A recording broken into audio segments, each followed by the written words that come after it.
I'm excited to introduce Rahmon and Maatin, the powerhouse team behind Loud Parade, a music creative agency best known for its cool Gen Z-focused ads. Today they'll share their journey and some great industry insights. Thank you for joining us here today. Thanks for having us. Can you take us back to the moment you both envisioned Loud Parade? What specific market gap did you identify that led to the creation of your agency? Yeah, I mean, it's such an exciting story to tell. It's crazy we're still on this journey, but myself and Martin have actually known each other since we were both 10 years old, 10, 11 years old. So the journey even starts before the business. But yeah, we saw a big gap in the market on two fronts, I'd say. So the first is with brands. So a lot of brands were getting sued for music copyright infringement on social media.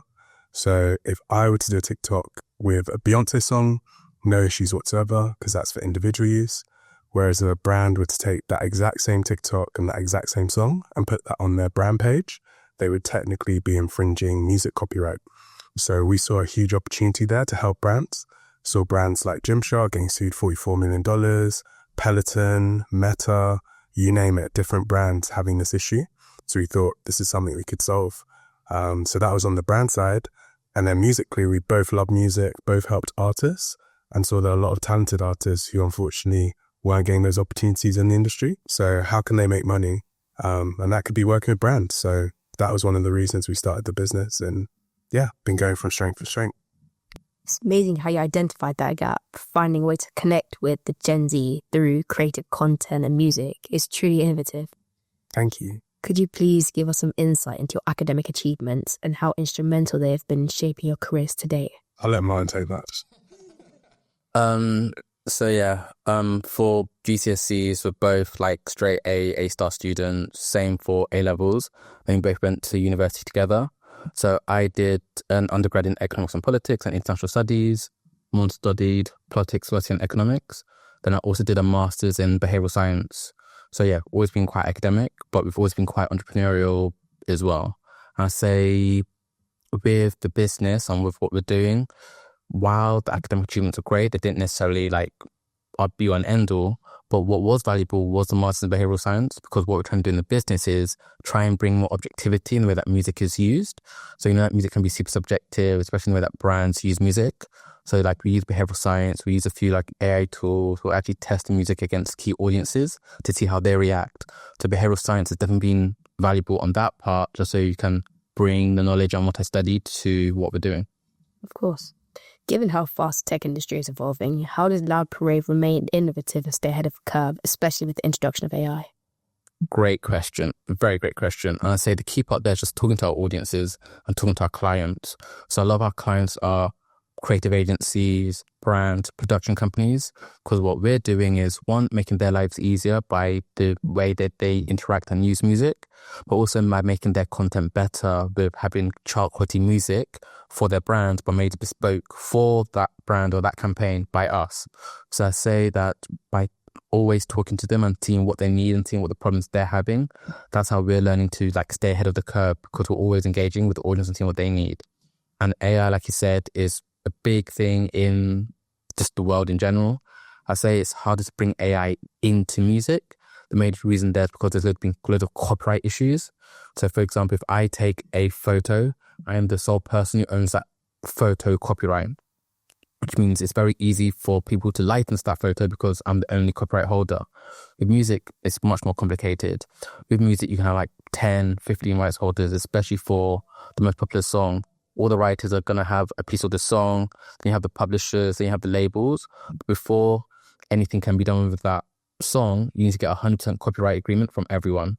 So if someone owns 5% and they say no, that song can't be used on a TV ad, or that song can't then be trained on AI data. Because of that, it's a lot more complicated to legally train music for AI algorithms. So we're still aware of it, but also mindful that it's very difficult. Of course. What's been your biggest challenges in bringing your tech solution to the market, and how did you overcome them? Great question. Which one? There's so many challenges. Yeah. Right? I'll say, obviously, Rahmon can give his thoughts on challenges we face, but I'll say the biggest challenge we face is just getting in the room. Whenever we speak to a brand or agency, they're really interested in what we do. But when you're working with big brands like your Samsungs or your JBLs or your Nike, these are massive companies. everyone wants to work with them. Everyone wants to get in touch with them. So cutting through the noise and actually reaching out and being seen by them to have that meeting to show them what you do is definitely the hardest part for I. That's what I find to be the hardest part. Now, how we overcome it is just hustle.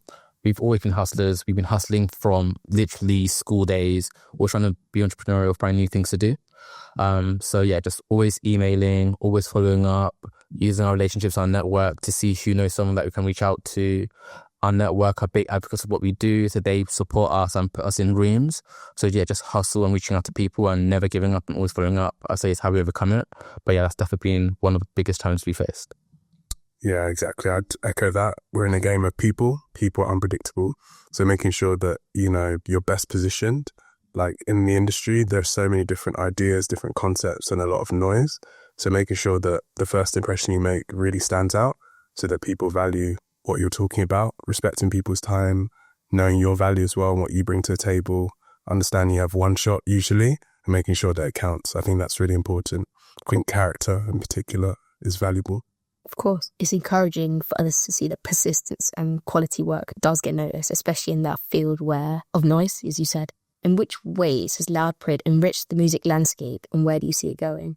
Yeah, something as a team we pride ourselves on is chart quality music for brands.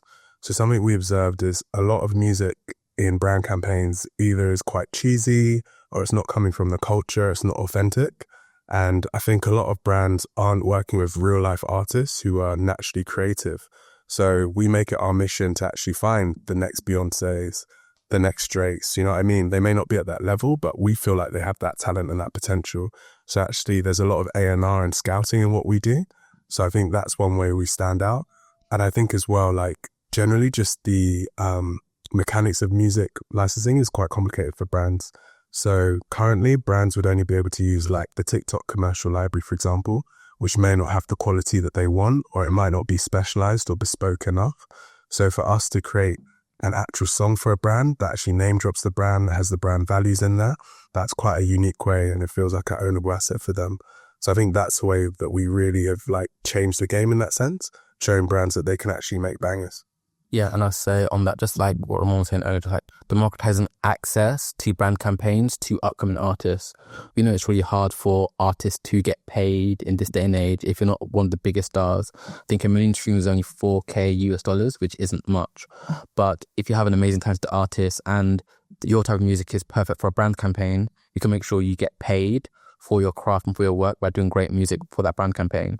So loads of artists you're starting to work with now are starting to get paid more. That money's then going into their pocket, which they can use for a recording session or to get a feature or to get a music lawyer or just to support music career. That's how we've seen it. We're actually helping the music industry as a whole, and that's something we pride ourselves on. Ramon, you said that you're looking for the next upcoming Beyoncés and Drakes, but what qualities do you look for in music artists to say, this, we'd like to work with you, or I'm sorry, but you're not really what we're looking for? Good question. From my perspective, every artist is a brand in and of themselves. So it's great to work with artists who are professional, who have a vision of some sort. I think if you lack vision, it can be difficult to really add value because you don't know where you're going. So a lot of the artists and producers we work with, they have a vision, even if that's sonically or musically, so they can put themselves in a certain box at least, so we know where to place them. They're responsive, they're keen, they're hungry. That sort of energy, you feed off each other. And as we grow and as they grow, everybody wins. So we like working with artists who, they're looking at more from a long-term perspective. And then, yeah, just good quality work. Having been in the game, we know what sounds good or doesn't sound good. So yeah, just from hearing the music, we could tell if they're of a certain quality or they need to develop more. Of course. What skills and qualities do you think are crucial for success in your role? Oh, I'll say persistence for sure, resilience, also just being flexible. With our roles are fluid, always changing. We literally do everything from coming up with reaching out and doing the sales to get the clients, doing the accounting because you need to file company report because we're still a business at the end of the day and HMRC need their money, to doing the social media, doing the marketing, to actually A&Ring to find the good artists, to find good artists who are right for that campaign, to doing the legals, to actually go back and forth with the contracts. So just understanding our roles are fluid and just putting rolling the sleeves up and getting involved at every which point. I'd say that's definitely an important skill. Beyond that, just having hustle, having resilience, having persistence, and also just that what's the word? Initiative, just to think of what else to do. And what can young, inspiring tech founders be doing to develop the skills outside of formal education? Oh, that's a great question. I think it's about building. So fail fast and fail forward. So let's say you're building something. It may not be the finished product, but the skills you gain from actually being creative, building, taking risks, that's going to help you as an entrepreneur. Because being an entrepreneur is all about taking risks and also resources as well. Like, what are you putting your resources into? So constantly upskilling, constantly learning. You mentioned AI, like, what's the next thing in AI? How can you be a part of it? How can you apply AI to something? These are the sorts of questions you need to ask yourself. And I think, staying curious as well, going to different panels, different talks, these sorts of things are going to help you to develop that curiosity. So I think, obviously stay focused in school. There's certain signals you've got to give the world, and, certain backup plans that you need to have by making sure that you get a degree if that's the way you're going to go, or making sure you get good grades. But separately, staying curious and actually finding your passion and pursuing that is really important. And you can do that through building ideas, businesses, coding, like as we've spoken about before. These sorts of things can help. Yeah, I like that. I'll say just stay curious and always plan to learn. Just know we never know everything, and just always be ready to learn new things. Also, just have a go. It's not a case of, I think this won't work, or I'm not sure I'm good at this. It's the things which you're bad at, which you should have a go at, because that's how you improve. Like, they say all the time to footballers, like, if you're right-footed, you need to keep on practicing on your left foot, because that's how you get better on your left foot. Just have a go, try new things, and also just, be ready to learn and speak to people and build your network. That's definitely what I'll say. Just, always be ready to have conversations. Of course. What resources, such as books, websites, or courses, would you recommend for staying up to date with those latest trends and advancements? Good question. So when I was your age, I was watching Marcus Brownlee, the YouTuber, just around Apple's new releases and stuff like that. That would kind of help and spark my curiosity. I was watching a lot of podcasts. At the moment, I listen to a lot of sales podcasts like Alex Hormozy, Gary Vee, a lot of these kind of, call them aggressive Americans who are like, sell. Obviously take it with a pinch of salt, but I like the way in which they approach business. It definitely makes you feel more motivated. Perhaps when you lack motivation, you watch one of those videos, you want to give it another shot. Reading different books as well is important too. Obviously, it depends what angle you're going for, but I think a lot of the self-help books are really important. I think at a young age, understanding how money works, how investment works.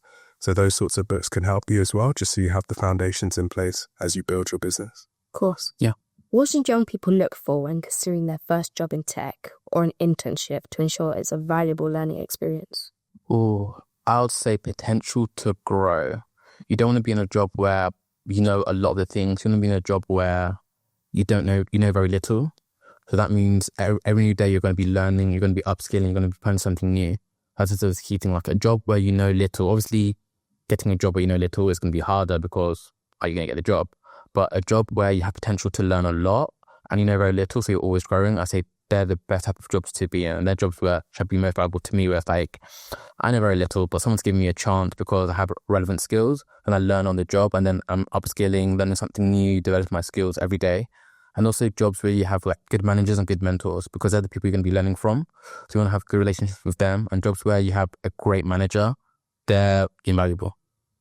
Yeah, you want exposure at that level. You want to be able to be around people who are more experienced than you. So the jobs that allow you to be thrown into the deep end actually are probably the best ones. Can you share the impact that mentorship has had in your careers, and what advice do you have for finding and building relationships with mentors? I'll say mentorship has definitely been valuable to us. We've had great mentors who are further ahead in their career, really, really senior, and then they've just been valuable in terms of their network, their advice, the help they've given us. I'll say in terms of finding a mentor, we didn't really go out to find a mentor. We didn't really go and say, oh, hey, can you be my mentor, please? It's just more building relationships and having genuine conversations. The best mentors are people who just take to you, you take to them. They're like a friend, so to speak, obviously much older, much senior, but it's you can have that conversation. And we find that with the people who've mentored us, it's they like us, we like them, we have good conversations. And then that mentorship grows over time. It's like, okay, because you've had that good relationship, if you need advice, if you need help, we can come to you. And then over time, yeah, it grows. But what I'll also say is mentorship isn't just one directional. It's always symbiotic. You can help your mentor as well. And that's what we've learned. That's what's been most valuable for us, especially with our mentors. It's a case of, yep, they're more senior. They know a lot more than we do. So when we need help, we can go to them. But if they need something, or if we know something that can add value to them, we can go to them with that as well. And when you have that symbiotic relationship, that's when things become much more real and much less transactional. And that's when you have the best mentors, when it's based on real grounding and real friendship and real you like each other rather than just a transactional environment. Of course, mentorship can have such profound impact on career development. The tech industry is clearly very broad. How easily do you think you'll be able to pivot into a different avenue under the tech umbrella with the skill set that you've acquired? Oh, that's a great question. That's funny because I've also used to work in finance. So it's the same thing I say about finance and tech. I say the same. I say there's a job in finance for everyone. There's a job in tech for everyone. The main thing is just finding the right job for you. If I take finance for example, yep, you have the traders, we also have the investment bankers, but we have the software engineers, you have the graphic designers, you have the assistants, you have the research people, you have the marketeers. There's literally a job in finance for everyone because finance is a broad sector and there's so many different roles within it. You just need to find the role which this fits for you. I say the exact same thing about tech. Tech is, like I said, is broad. There's so many different roles in tech and there's a role for everyone in tech. Just finding the role for you. So can we pivot 100%? I guess the hard part is finding what's the role to pivot into because like I said, there's so many. So there's, like I said, in finance and tech and especially in these industries, there's a role for everyone. Just finding the role for you which fits your skill set. The skills you've acquired are clearly very transferable into different parts of the tech industry. What emerging technologies or innovations outside of your current focus do you find particularly exciting? Why? I think you have to talk about AI. It's just the thing that's just everyone's talking about it. Everyone's seeing how it can be implemented. There's a lot of concern around AI. So I think that's definitely something that's caught my attention and something that I'm every day learning about as people try and apply it to music, which, as Martin alluded to, has been quite complicated because of legal issues. I'm interested to see where VR goes as well, especially with like the developments from Apple, Facebook, these big tech companies wanting to commercialize it and make it viable for consumers, but maybe struggling initially. So yeah, I'd say those are two innovations that you've just heard a lot about them. So I'm interested to see where it goes. But with AI in particular, since the turn of like the year, just in general, it's just every week there's a new article about how it's taking over. Curious to see what that looks like in our day-to-day lives. Interesting to see how AI evolves later on in the future. Yeah. Last question. Reflecting on your journey, what advice would you give to your younger selves? If I was speaking to a younger Rahmon, what would I say? I mean, how long do I have? There's so many mistakes and things that you'd want to kind of protect a younger self from, but I think you've got to embrace those mistakes. And ultimately, they will make you into the man that you become ultimately. It's how you respond to them. So I would say embrace the learnings, embrace the mistakes, be patient and keep going because the path you're on is bigger than yourself. Like you represent so much more than just Rahmon. Do you know what I mean? Of course. If you start thinking of yourself or selfishly, then you may just give up. Whereas if you realize who else you can impact and inspire, then you realize that it's a bigger mission and there's a purpose to why you're here. And then for me, I'll say what advice I'd give to my young self. And then it's something which I say all the time. It's like, you can't reach your potential if you're scared of failure. If you're scared of failing, you're never going to try. I think that's advice I'd always say, like, just give it a go. Just try. Don't worry about being bad at things, especially when you're younger, because that's how you learn. All the top footballers now, when they first started, they're pretty terrible. Hockey, for example. Hockey is a sport where a lot of the top hockey players, they were bad when they first started. But hockey is a skill you can learn and develop your craft over time. And after working hard, you get better. So yeah, just give it a go. Have fun. Try new things. Don't be afraid to be bad at something. And yeah, just be inquisitive. And I think that's the biggest one. Like, be inquisitive, ask questions, and stay curious. Rahmon, Maatin, thank you both for sharing your insights with us today. Your experiences into the intersection of music and technology have been truly enlightening. Wishing you continued success with Loud Parade and any future endeavours. Thank you. Thanks for having us.